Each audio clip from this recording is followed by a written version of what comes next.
ये शिकायत नहीं तजुर्बा है, कदर वालों की कोई कदर नहीं करता।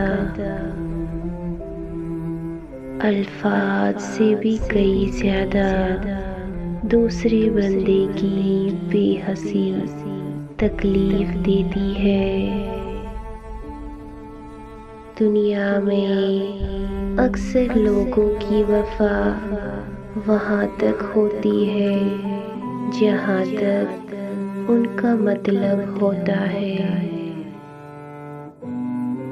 खुद को किसी का आदी न बनाए कि आपकी खुशियाँ उसकी फुर्सतों और मूड की मोहताज होकर रह जाए।